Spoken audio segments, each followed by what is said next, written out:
Queridos irmãos, a liturgia da palavra de hoje é tão rica e tão profunda que, se nós fôssemos fazer jus ao que ela merece, a homilia teria que ter pelo menos umas 2 horas, mas não vou fazer isso, fiquem tranquilos. Mas é que é tão profundo e a gente precisa compreender. Vamos nos ater aos principais pontos.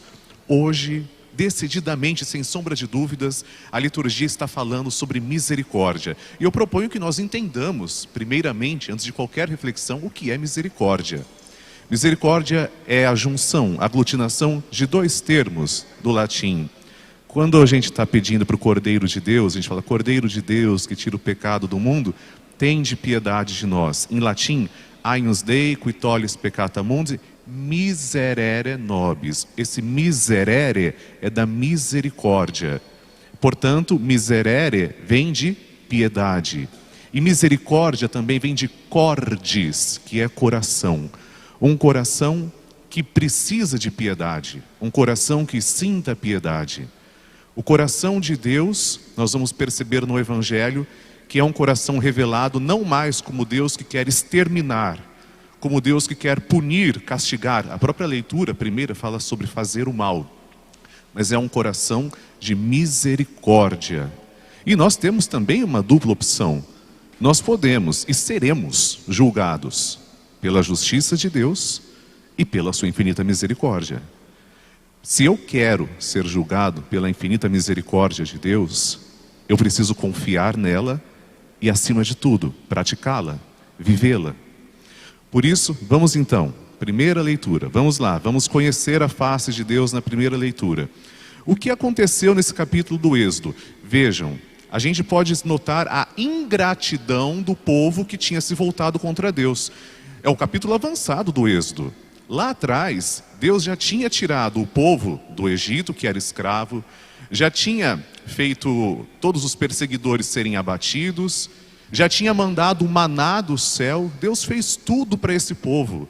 Deus fez tudo o que podia, mas por alguns instantes, quando Moisés se retira para o encontro com Deus, quando Moisés recebe os 10 mandamentos, esse povo que está sem Moisés, sem o intercessor, adora um bezerro de ouro. Pega para si ídolo. Daí sim a palavra idolatria, nesse contexto é legítimo. Ídolos, bezerros de ouro, começam a dizer: este é o Deus que nos tirou do Egito, esse é o Deus que mandou o maná, esse é o Deus que nos alimenta. E Deus é contado ali nesse conto literário, é contado com um sentimento muito humano: eu vou exterminar esse povo. O autor diz no Êxodo que estava com Moisés, Deus estava com Moisés, e é como se dissesse: você está vendo? Vale mais a pena exterminar de uma vez. É um povo de cabeça dura. Eu fiz tudo por ele, e ele agora diz que quem tirou do Egito, quem deu maná, quem fez isso, quem socorreu esse povo, foi o bezerro de ouro. Então eu vou exterminar esse povo. E a primeira leitura utiliza esse termo: o Senhor desistiu de fazer o mal. Moisés, com toda a piedade, com toda a mansidão, começa a lembrar, por isso que é preciso muita sabedoria quando lemos a Bíblia, lembrar Deus de quem é esse povo. Olha, Senhor, esse povo é o povo que o Senhor fez aliança com Abraão, com Isaac, com Jacó. O Senhor já perdoou tantas vezes, o Senhor já cuidou com tanto carinho. Perdoa mais uma vez, Senhor. E não faz muitos domingos também, uns 4 ou 5 domingos passados, nós vimos também um outro intercessor, Abraão. Lembram quando Deus ia destruir Sodoma? E Abraão fica falando: mas Senhor, e se tiver 50 justos? E se tiver 40? E se tiver 30, 10? E Sodoma só foi destruída porque não tinham nem 10 justos. Mas Abraão intercedeu. Agora é Moisés quem está intercedendo em favor do povo. E Moisés consegue convencer Deus. A intercessão de Moisés faz com que o coração de Deus amoleça. Por isso que eu digo, são sentimentos muito humanos. Deus é perfeito, mas esses sentimentos, muitas vezes colocados na leitura, no contexto, na tradição oral a que se pertencia, são sentimentos muito humanos para que o povo compreendesse o sentido total. E o sentido vai ser revelado no Evangelho. Pois bem, Moisés intercede pela misericórdia. Na segunda leitura, nós temos ali o hino perfeito de São Paulo exaltando a misericórdia de Deus. São Paulo, ele faz uma exaltação à misericórdia. E ele reconhece quem é. Eu sou aquele que perseguia, que falava mal, que queria matar os cristãos. Deus veio chamar os pecadores, eu sou o primeiro. Eu sou o primeiro que ele veio chamar. Mas é graças, e ele utiliza a palavra misericórdia, é graças à misericórdia que eu estou aqui. É graças à misericórdia que o Senhor me fez acordar, que o Senhor curou a minha visão, me deu olhos novos. É graças à misericórdia. Pois bem, vamos agora ao Evangelho. O Evangelho de São Lucas, de todos os 4 evangelhos, o Evangelho de Lucas é o Evangelho por excelência da misericórdia. E o capítulo 15 foi proclamado inteiro. Se vocês forem lá na Bíblia e acompanharem o capítulo, ele foi inteiramente proclamado. Sabem qual capítulo é esse? É o coração do Evangelho de Lucas. É o coração do Evangelho de São Lucas porque fala exatamente como é a face de Deus. A revelação, Jesus é a revelação total da face de Deus. E essa revelação se dá plenamente também aqui no capítulo 15. Antecipando a sua paixão. Como é esse Deus que tem misericórdia? Os fariseus, os mestres da lei, estavam escandalizados. Eles não podiam compreender, para eles que tinham uma concepção ainda muito antiga, daquele Deus que tinha cólera, daquele Deus que queria se vingar, que queria exterminar, que queria destruir, que queria acabar com tudo. Esse era o sentimento atribuído a Deus na cabeça deles. E é justamente para escandalizar esse tipo de pensamento que Jesus conta as 3 parábolas.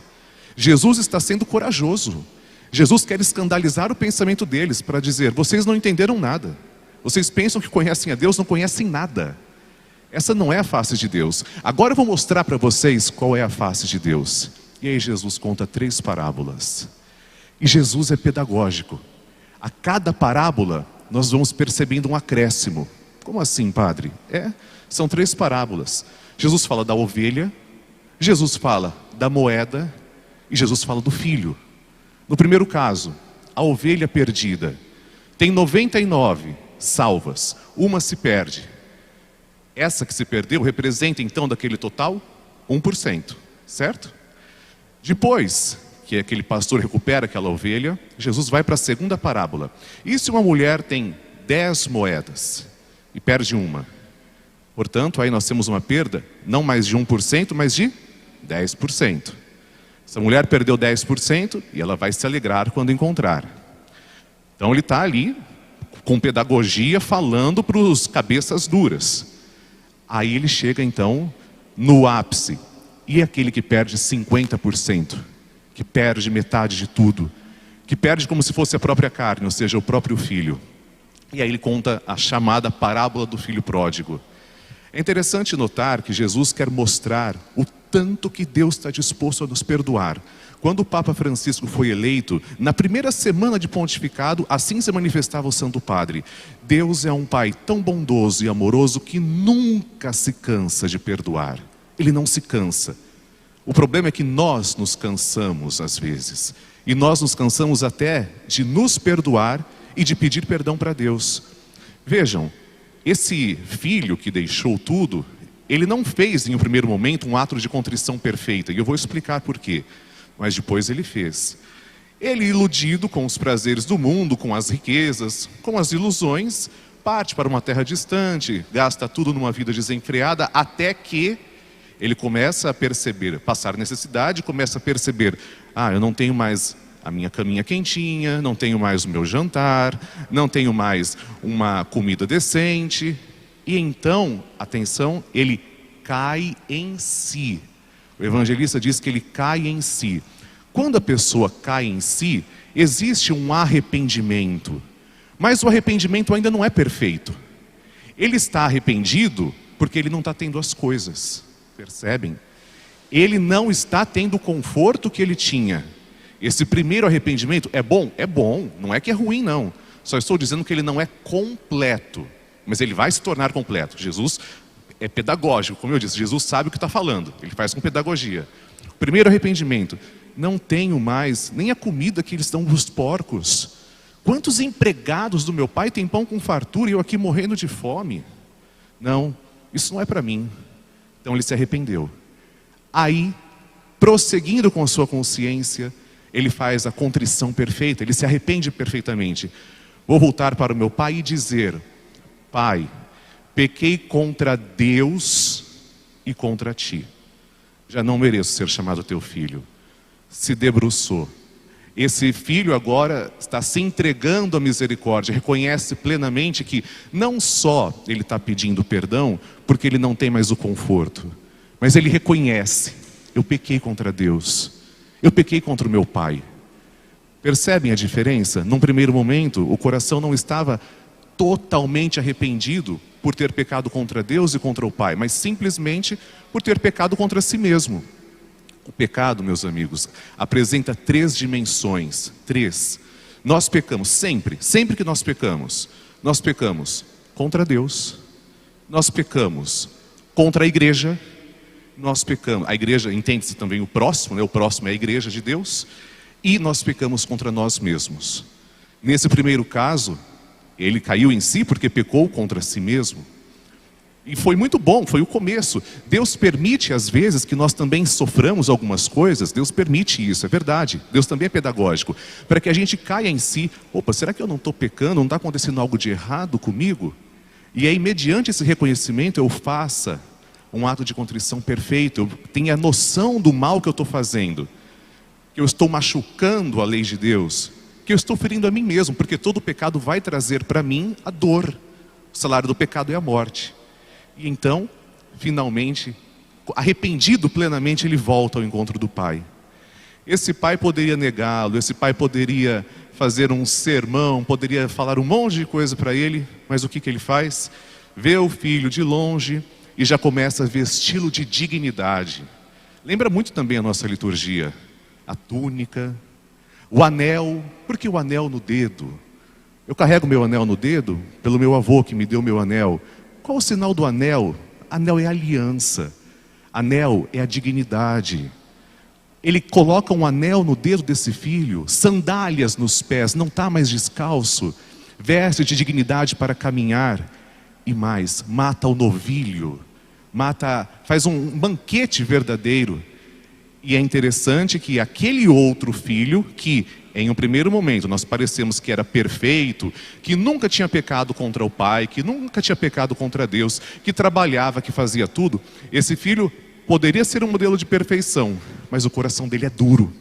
O coração dele está semelhante aos dos fariseus e aos dos mestres da lei, porque quando ele vê o irmão sendo acolhido com tamanho amor, ele fala assim para o pai: quando chega esse teu filho, não é quando chega o meu irmão, quando chega esse teu filho, tu matas para ele o animal gordo. Tu nunca me deste um cabrito para eu festejar com os meus amigos. Eu trabalho tantos anos para ti, eu faço isso, eu faço aquilo. Vejam, ele não tinha pecado conforme o evangelho, com prostitutas, não tinha gasto dinheiro. Ele era trabalhador, era obediente, mas era orgulhoso, era duro de coração. Vocês perceberam que desde o início da reflexão até o presente momento, nós vamos percebendo que tanto o coração de Deus quanto o coração dos personagens, eles vão amolecendo. Deus estava em um primeiro momento, me entendam bem, o autor que diz isso, com o coração endurecido: vou exterminar o meu povo. E o Senhor, diz o final, decidiu não fazer mais o mal. E Deus não faz o mal. No caso é a justiça. No Evangelho, portanto, cheio de misericórdia, é finalmente revelado. Jesus mostra para esses fariseus e para esses mestres da lei qual é a face de Deus. Deixem de acreditar nesse tipo de Deus vingativo que vocês acreditavam.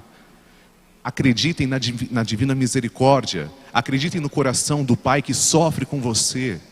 Só que para você alcançar a misericórdia, é preciso também que você se sinta pecador. Você se reconheça pecador. Hoje fala-se tanto em misericórdia, mas nós não podemos abusar da misericórdia. Se eu quero misericórdia, em primeiro momento eu tenho que reconhecer o meu pecado.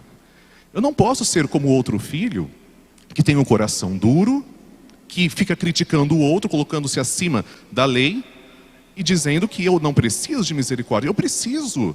Paulo falou isso, como eu disse, a segunda leitura é uma exaltação perfeita à misericórdia do Senhor. Paulo fala: eu sou o primeiro que precisa de misericórdia.